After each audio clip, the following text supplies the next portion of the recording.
that I'm actually still here and able to speak to you guys tonight. We had a little bit of a close call last week, not too close, but enough to make one appreciate being vertical. And I also want to thank Nathan Lane and Kit and Buffy and Gwen for all the work you guys are doing down here in Cincinnati, for Jill and for the Green Party. The local organization is the highest authority in the Green Party because we believe in decentralization. And so, you guys are the Green Party in Cincinnati. You're defining literally what it means to be green every day and by your actions. And from what I see and the way you guys are working, the way you guys are just going all out to spread the word, green means something pretty cool here in Cincinnati. So thank you guys for what you're doing. You're welcome. So we were driving down here today in the almost 80-degree weather in November, the global climate deniers are they've been kind of quiet this fall. We don't hear them just getting out there and saying there's no such thing as global warming, because even they understand that 80 degrees in November is not a good thing. And that's just one of the reasons that the theme to my campaign is it's time. It's time for the Greens to take their place on the stage of politics, because at this time it's crystal clear to everyone that the problems that we have been predicting for decades are happening. Imagine that. The environmentalists are right again. We keep saying, keep putting carbon in the air, we're going to have runaway global warming. We kept putting carbon in the air, now we've got runaway global warming. The Greens have been right on issue after issue for decade after decade. People accuse us of being this party that just appears every 4 years and vanishes, and we're like, but we've been around since the 80s. We've been fighting this fight for literally 30 years. And I have been a Green since the 80s. And I did have a few fallings away. I did have a few disastrous affairs with the Democrats. Obama fooled me in '08, as he fooled so many people. But the Obama experience was a good one, because now I could say never again. I am never again going to fall for a Democrat who says all the right things and knows just how to present himself. That's the reason I was able to withstand the Bernie temptation. Because again, Bernie got up there, he said all the right things: $15 minimum wage, peace, social justice. The Democrats know the truth. He's not a Democrat. Okay, well, he became one. But yeah, technically socialist, but the mainstream politicians know the truth. They know what needs to be done to fix our society. They know that we can bring the bottom up simply by changing things like the minimum wage. They know that people will be kept in their homes and be kept healthy if we switch to a single-payer, universal public health care, just like all the other industrialized countries in the world. They know this, and they're willing, at election time, some of them are willing to say it. But will they do it? I don't believe so. I no longer think that either of the mainstream parties, either of the ordinary parties, as I call them, will ever solve the problems, because they profit on the problems. They get into office by talking about the problems and wailing about the problems and saying how terrible the problems are, not by fixing them. And Greens are different. We're fundamentally different, because when we get into office, we tackle these problems. When Greens took over in San Francisco, they instituted universal health care in that city. When Greens were running Richmond, California, during the housing crisis, people started losing their homes, just like they did everywhere else. But in Richmond, the Green mayor of the city said, we cannot let this happen. This is socially unjust. The people are being turned out on the streets. And so the city went around and condemned all the houses that people were about to lose. Now they're worthless to the banks. The banks can't sell a condemned house. Then the city sold those houses back to the people who were already living in them at prices they could afford and a rate they could pay. So in Richmond, California, when the Greens were in charge, there was no housing crisis. That problem got solved by Greens. And Jason West, on the other side of the country, a Green mayor of New Paltz, New York, when he took office 15 years ago, he immediately started marrying gay couples. You know, gay couples were discriminated against. They were oppressed. They couldn't get benefits. So the Green mayor of New Paltz just said, well, we're going to start doing these marriages. And he did them until the New York State Supreme Court threatened to throw him into jail. So Greens do things. Greens change things. And we change them for the better. And the reason that we can do this is another fundamental difference between us and the other parties, is that we have 4 key principles. Does everyone here know the 4 pillars? How many? Oh, some, okay. The 4 pillars of the Green Party are ecological wisdom, grassroots democracy, social justice, and nonviolence. Those are the 4 pillars. We have other principles as well. They're called the 10 key principles. They include things like feminism, locally based economics, and future focus. But we usually summarize them in those 4 pillars because we use those both as we're running for office and once we're in office. So you might have heard Greens don't take money from corporations. We do not take money from corporations or corporate PACs, only from actual human beings. Because the situation where you have a democracy which can be bought, a democracy which corporations pay out millions of dollars to get the politicians that they want into office, that is a socially unjust policy. That is not democratic, and it goes against grassroots democracy. And so we Greens will not participate in that process. I had an interview just the other day on public television. There's a program called The State House, and the gal there was kind of trying to hope to trip me up on some of these questions that she was asking me. But one thing she asked me is, well, you know, since you Greens are cut out of the process altogether, doesn't it get frustrating sometimes? And I said, we are not cut out of the democratic process. Where there's democracy, where there's candidates' nights, the League of Women Voters impartial candidate guides, the guides that some newspapers provide that give impartial information about the candidates, on the streets, door to door, in those places where there's democracy, we are there.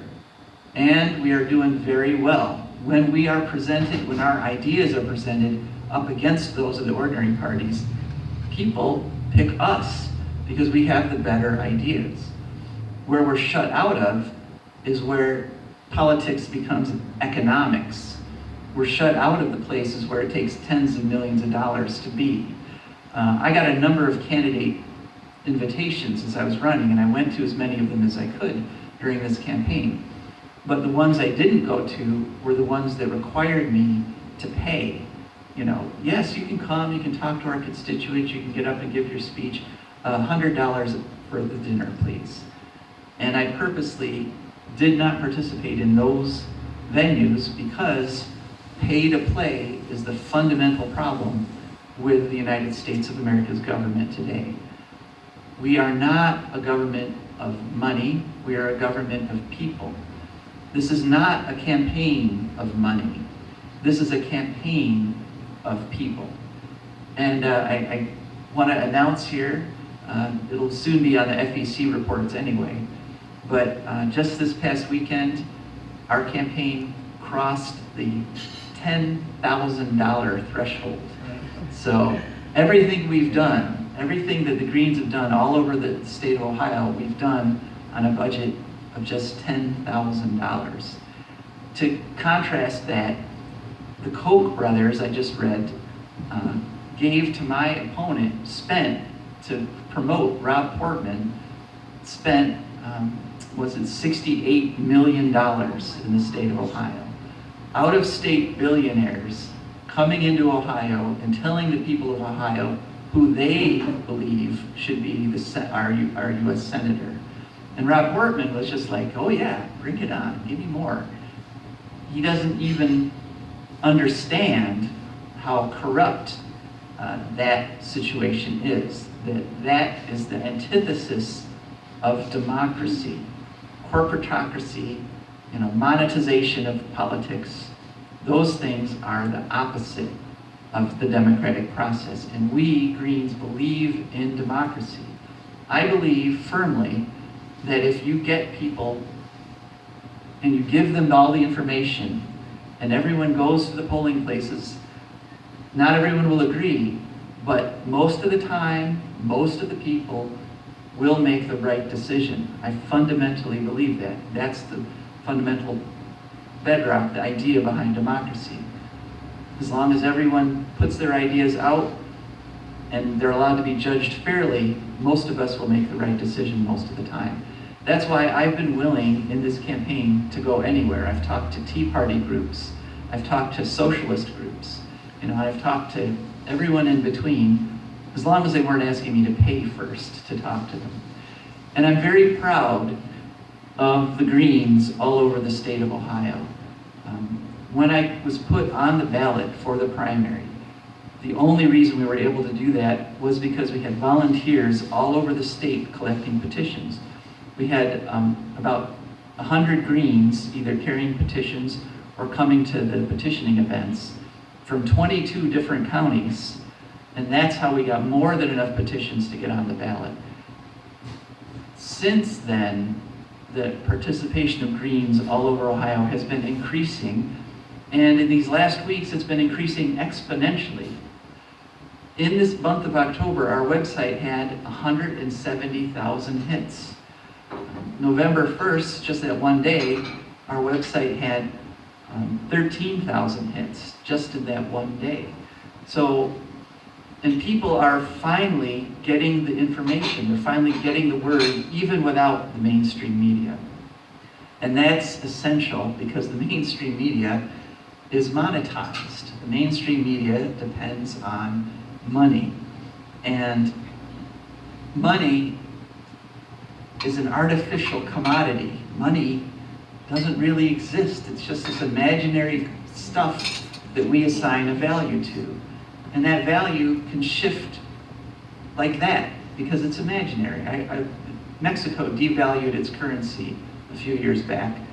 Nobody knew they were doing it. The average Mexican didn't know it. But they woke up one morning and their money was worth half what it had been the day before. Real things don't fluctuate in value like that. Real things are what we need to survive. We don't need just to have more cash to survive. What we need is a planet with a breathable atmosphere. What we need is food that we can eat, food that's not inherently toxic. What we need is clean water. And we need a socially just society where nobody is left out, where everybody gets what they need to survive. It's not that difficult. It's a very simple thing. All we have to do is follow the 4 pillars: ecological wisdom, grassroots democracy, social justice, and nonviolence. So this speech tonight, some of you might have heard I had that little heart thing. So I'm doing this a little more laid back way. I didn't really prepare a speech the way I have for most of my campaign. But one thing I wanted to do tonight was talk a little bit about what kind of society we're trying to build. What happens when the Greens take power? Because we will take power. We are growing. We're winning elections. There's over 135 Greens in office right now around the country. And in this election, the Green Party is growing nationwide by leaps and bounds. So we can go from the very simple to the very complex. one simple thing as I was driving down here in Cincinnati, as you all aware, you have a little bit of a traffic problem here in Cincinnati. You might. You always come in at rush hours. Well, that's part of it, but as I was sitting there, as we were sitting there on I-75, you know, this big 4-lane highway, right, sitting there not moving, you know, I couldn't help but think, wow, you know, what about public transportation? Like rail. What if I had been able to get on a train in Toledo and just ride the train down here and not have to worry about all this traffic? And it's not an impossible thing. In fact, there used to be a traction engine, a rail line that went from Toledo to Cincinnati. It was like an electric trolley car, and it went up to 70 miles an hour, and this was back in the 20s. Yeah, the infrastructure for that rail line is still visible up in Toledo. There's bridges that were built for it that are crumbling now, but we've done it before. You know, it's not impossible. If we could do it with 1920s technology, we could sure do it with the 2020 technologies. So, and Germany is going all out. Germany is leading the way on sustainability. They just came out with a train, a high-speed commuter train, a solar-powered high-speed commuter train. So not only could I have come down all the way from Toledo to Cincinnati, you know, working on my notes, reading my books, and having generally a good time, but I could have done it without putting any carbon into the air. And that kind of multiple benefit is essential in a green world. You can't just pluck out one thing and pretend it's not connected to the rest of the universe. That's what an unsustainable society does. That's why we have nuclear power. Because nuclear power, you know, the proponents of nuclear power say, well, we need energy, and here we can build these plants that'll produce tons of energy. And they do, they produce massive amounts of electricity and energy. But connected to that electricity are all these horrible things, are these radioactive nuclides that get into the food chain, they get into the world, and they cause cancer, and they cause birth defects, and they kill innocent people. Miscarriage rates and sudden infant death double within a 5-mile radius of nuclear power plants. So literally, there are children being sacrificed today to continue nuclear power. So Greens don't accept that. We want to look at solutions. We want to look at energy sources. We want to look at ways of living that don't harm everything around them. We're not engineers. We can't pluck a problem away from the rest of the universe. So that's why we want to have things like solar power, which is a pollution-free source of energy that also reduces the heat sink effect for cities and is very low maintenance. And so those are the sorts of solutions that Greens want. So we have a society where we have clean energy. That's step one. As you know, Jill Stein has proposed carbon-free economy by 2030. And that's what we need to survive. And that's what the scientists say we need to survive. And Greens are a science-based party. We listen to the scientists in the way that politicians don't. We understand you can't negotiate with the carbon in the atmosphere. You can't tell CO2, look, we came up with these Paris Accords, they're only half what is necessary to save the planet, and they use these weird geoengineering techniques that probably won't work, but you'll calm down, right? You know, CO2, you won't destroy the planet, will you? It doesn't work that way. You know, politicians don't understand that you cannot compromise with science. You have to stay within the bounds, the physical bounds, that the scientists are telling us that we have. And if you go beyond those bounds, then you risk destroying our society. Most human societies, it's the common pattern, most human societies grow, they use up or destroy their natural resources, and then they collapse. That's how things usually happen. we have the ecological wisdom to avoid that fate. We know the science. We know how to prevent putting carbon into the air. We know how to grow food organically, healthfully, without destroying the ecosystems around the food. And most of all, we understand that our continued society, the continuation of our society depends on the health of those ecosystems. In a green society, all the rivers would be clean again. We won't sacrifice some to industry. They would all be fishable. They would all be swimmable. And they would all be drinkable. Birds, once again, some of you are old enough to remember the migration times in the spring and the summer. I remember a time when birds would take hours for flocks of birds to go overhead as they were heading south down into Mexico. Anyone else remember that? Yeah. Now, it's very hard to even tell when the migrations are happening. You'll see a flock here and a flock there. But even before that, back in the days of the passenger pigeon, flocks of birds would darken the skies literally for days on end. That's a healthy ecosystem. That's what the Greens need to move towards. This sterilized idea of nature, this sterilized idea of the world that our culture, our current culture, has been forcing upon the planet and forcing on the organisms that are around us, that in itself is unsustainable. That in itself will lead to this collapse that so many other societies have faced. We have to come to terms with the idea of abundance. We have to accept the idea that there can be so many fish that a river would be solid with fish during spawning time. We have to accept the fact that flocks of birds can be so huge that they can take hours to pass overhead. We have to accept the idea that we can have transportation and energy and a comfortable lifestyle without creating the choking pollution that UNICEF just came out with a study saying that air pollution is the #1 killer of children in the world today. More than malaria, more than other diseases. More people are dying from air pollution in pursuit of this industrialized life than other sources. So we literally have to accept abundance. We have to accept the fact that the world is not out to destroy us.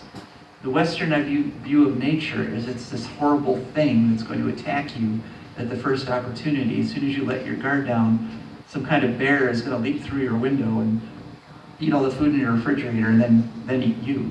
No, that is not nature. Nature, by definition, a healthy ecosystem is an abundant ecosystem. And the North American ecosystem should be one of the most abundant ecosystems on the planet. When I talk to Tea Party groups, I always bring up the idea of the movie Patriot. And I said, how many of you know the movie Patriot with Mel Gibson? And every hand goes up. And I said, well, in that movie, Mel Gibson is fighting the British.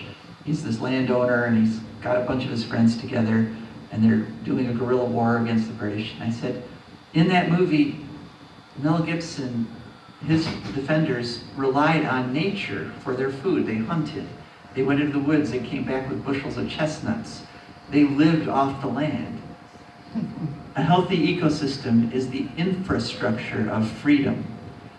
Once you destroy your infrastructure, once you destroy nature, you can no longer be free. Now you are completely dependent on whatever system is in place to dole you out what you need to survive.